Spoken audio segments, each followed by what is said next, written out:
नमस्कार दोस्तों, stock market studies में फिर से एक बार आपको बहुत बहुत स्वागत है। तो आज मैं फिर से आपके सामने कुछ इंपॉर्टेंट कंपनी का अपडेट शेयर करने वाला हूं। तो इस वीडियो को पूरा लास्ट तक देखना और अभी तक अपने चैनल को सब्सक्राइब नहीं किया तो जरूर कर लेना। तो चलो देख लेते हैं कौन सा कंपनी है इस वीडियो के अंदर। फर्स्ट जो कंपनी है जिसके बारे में चर्चा करूँ उसका नाम है फाइन ऑर्गेनिक इंडस्ट्रीज लिमिटेड। देखिए, fine organic industries limited basically chemical sector से बिलोंग करते हैं और केमिकल इंडस्ट्रीज कंपनी के ऊपर एक चीजों को हमेशा याद रखना होगा। Chemical industries last 1 and 2 years में मतलब 1 से 2 साल 1.5 साल के अंदर अंदर केमिकल सेक्टर में सबसे ज़्यादा खराब सिचुएशन देखने को मिला, सबसे ज़्यादा खराब परफॉर्मेंस देखने को मिला। क्योंकि आपको अगर पेयर कंपनी से बात करूँ तो आपको खुद पता चलेगा कि पीडीलाइट जैसे इतने बड़े कंपनी के ऊपर भी सेल्स डाउन है और एसआरएफ सबसे बड़ी केमिकल कंपनी के ऊपर भी sales and profit growth big negative है।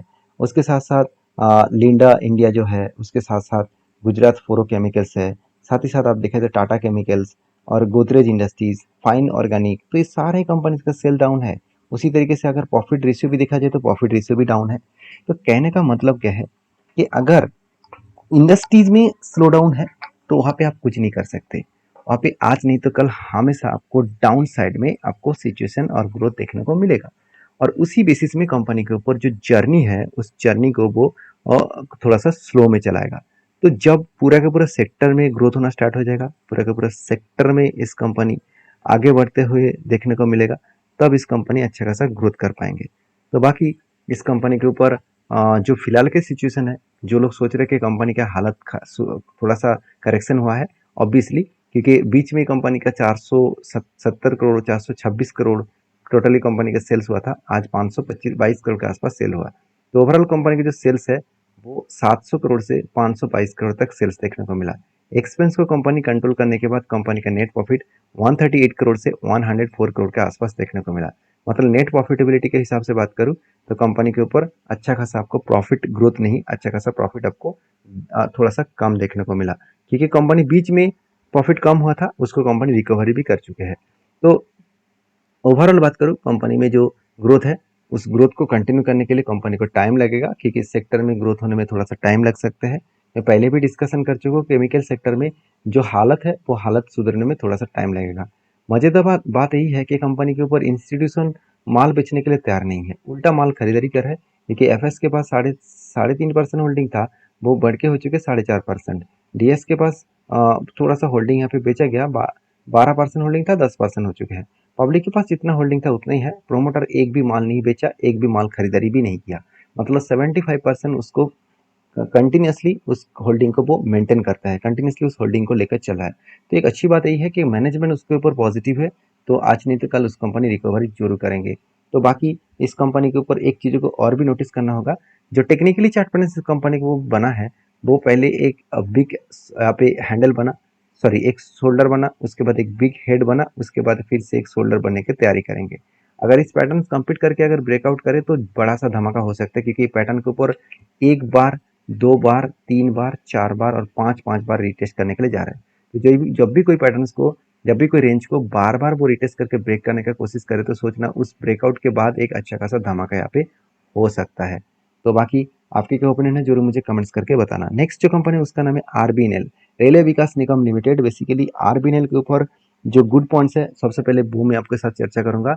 गुड पॉइंट्स यही है कि एक आरबीएनएल जैसे कंपनी के ऊपर पॉजिटिविटी यही है कि 86,800 करोड़ के आसपास इसका मार्केट कैप देखने को मिला।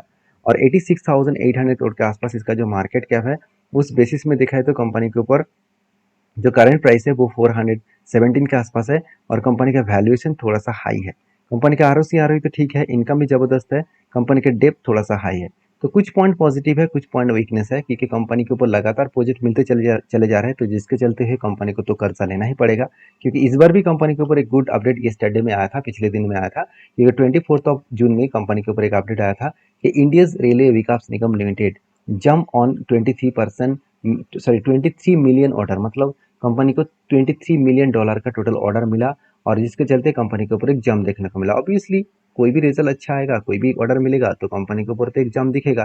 तो रेलवे सेक्टर के ऊपर लगातार प्रोजेक्ट आने वाले हैं और लगातार प्रोजेक्ट इसीलिए आने वाले हैं क्योंकि गवर्नमेंट का टारगेट भी है जो रेलवे सेक्टर को है, रेलों को बहुत ज़्यादा स्ट्रॉन्ग करने वाला है। क्योंकि रेल एक ऐसा सेगमेंट है जहाँ पे आज इंडिया में सबसे अगर एफोर्डेबल एंड सस्ते प्राइस में अगर किसी भी जगह पे जाना है तो वो आपको रेल के माध्यम से ही मिलेगा।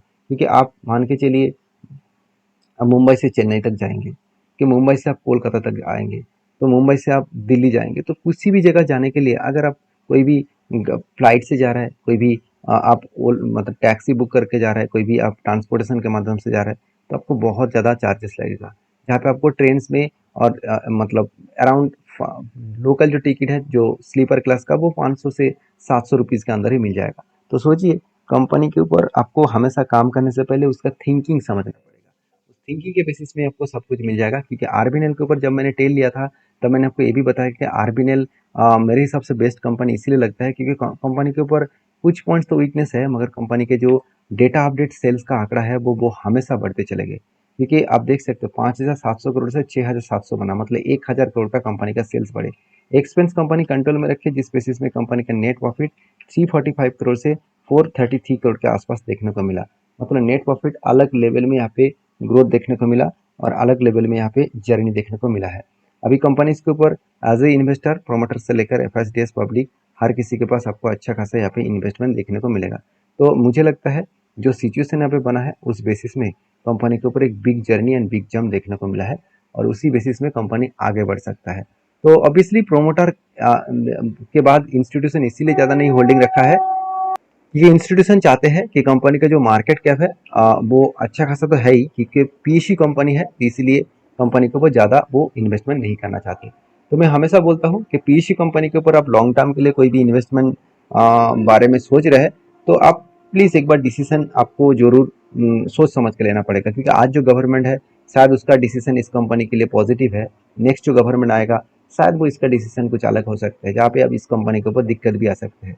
तो बाकी इस कंपनी के ऊपर जो टेक्निकली चार्ट पैटर्न है, फाइनली मुझे जो पैटर्न एक मिला था, जो एक रेंज मिला था, रेंज के हिसाब से 31% का रेंज मिला था बाइंग रेंज का, मतलब एक दो बाइंग कैंडल मिला था। इस दो बाइंग कैंडल को मैं अगर मार्किंग करूँ तो यहाँ पे एक रेंज बना था जो नीचे लेवल को टच करने के बाद यहाँ पे क्या बना एंट्री, और धीरे धीरे करके कंपनी कहाँ तक गया इस हाई लेवल तक जहाँ पे बना टारगेट। तो एक अच्छा खासा एंट्री और टारगेट बना, और फाइनली मैं इंतजार कर रहा था कि कोई भी अगर इस फिर से कप के बाद एक हैंडल पैटर्न क्रिएट करे तो मैं एंट्री लूंगा, और मुझे नहीं लगता वो पैटर्न्स आने वाला है, क्योंकि लगातार वो हाई करते चले जा रहे हैं। अभी फिलहाल के लिए मेरा कोई ट्रेड नहीं है, क्योंकि जब तक कोई पैटर्न्स ना बनेगा तब तक मैं कोई ट्रेड नहीं लेने वाला हूँ किसी भी कंपनीज के ऊपर। तो नेक्स्ट जो कंपनी है उसका नाम है RailTel corporation of India limited. देखिए रेलटेल आप सभी जानते हैं इंडिया की एक पॉपुलर कंपनी है, और इस कंपनी के ऊपर गुड पॉइंट्स यही है कि रेलवे गवर्नमेंट में जो टेलीकम्युनिकेशन है, जो टेलीकम्युनिकेशन इंटरनेट कनेक्शन, साथ ही साथ जो वीपीएन सर्विसेज, इस तरीके से सेगमेंट के ऊपर काम जो किया जाता है, मल्टीमीडिया नेटवर्क, इस तरीके से सिचुएशन के ऊपर जो काम किया जाता है, तो वो टोटली रेलटेल करते हैं। क्योंकि आज आप घर बैठे इंटरनेट के सर्विसेज जो ले रहे हैं, मतलब इंटरनेट के ट्रेन का बुकिंग, रिजर्वेशन, ट्रेन कहाँ पे चल रहा है, किस जगह पे है, सब कुछ आप घर बैठे देख पा रहे हैं, इसी कारण की वजह से, रेलटेल के कारण के वजह से ही। तो ऑल ओवर इंडिया में जो रेलवे के टेलीकॉम का कनेक्शन है वो यही करा के रखा है। तो इसका एक हाई ग्रोथेबल सिचुएशन है, क्योंकि इस सेगमेंट का ग्रोथ और भी बढ़ने वाला है, क्योंकि नया नया टेक्नोलॉजीज आ रहा है। आज जो ट्रेन में जो एक्सीडेंट हो रहा है, रिसेंट में एक्सीडेंट हो आप देख देख चुके होंगे, तो बहुत सारे ट्रेन में हादसा होता रहता है। तो इस हादसे को बहुत हद तक कम करने के लिए, मतलब ना के बराबर लेके जाने के लिए बहुत ज़्यादा न्यू टेक्नोलॉजीज इंडिया में आ रहा है। तो जिस टेक्नोलॉजी के बेसिस में पहले ही पता चल जाएगा कि एक्चुअली कौन सा ट्रैक में कौन सा ट्रेन है, किस तरीके से वो रन कर रहे हैं, वो सब कुछ उसका डिटेल्स में पता चल जाएगा। तो इस पूरा का पूरा संभव इसलिए होगा टेलीकॉम के माध्यम से। तो रेलटेल इसके लिए बहुत बड़ा एक मतलब पॉजिटिव थिंकिंग बनेगा, इसीलिए मैं रेलटेल के ऊपर पॉजिटिव हूँ।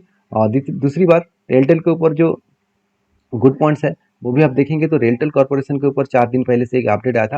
RailTel corporation of India sources order और रुपीज 202 मिलियन टोटल का देखा है, तो 202 मिलियन का टोटल कंपनी को ऑर्डर मिला है। इस ऑर्डर के बेसिस में कंपनी के ऊपर एक अच्छा खासा बूस्ट और जर्नी देखने को मिल सकता है। तो मुझे लगता है इस कंपनी के ऊपर स्टडी करें, इस कंपनी के ऊपर रिसर्च करें और डीपली रिसर्च करें, उसके बाद काम करें, क्योंकि मुझे लगता है इस कंपनी के ऊपर एक अच्छा खासा जर्नी होने का चांसेस है। तो बाकी रेलटेल के ऊपर मैं एक ही बात कहूँगा, कंपनी का ऊपर अगर टेक्निकली चार्ट पैटर्न्स के बारे में बात करूँ तो देखिए पेशेंस का कितना पॉजिटिव थिंकिंग होता है। क्योंकि जब भी यहाँ पे एक रेंज बना था, रेंज का मतलब क्या है यहाँ पे देख सकते हैं 1 2 3 4, मैं थोड़ा सा जूम कर देता हूँ, शायद आप मोबाइल से देख रहे हैं वीडियो को तो थोड़ा सा दिक्कत हो सकता है प्रॉपरली आप सीख पाए, तो इसलिए मेरा मकसद यही है कि आप सीख कर काम करें। तो देखिए यहाँ पे 1 2 3 4 इस तरीके से चार चार ग्रीन कैंडल बने। देखिए 4 भी बन सकते हैं, 3 भी बन सकते हैं, 1 भी बन सकते हैं, 10 भी बन सकते हैं, कितना भी बने। तो हमेशा आपको ग्रीन कैंडल ढूंढना है जहाँ पे टोटल बीच में कोई भी रेड कैंडल नहीं है।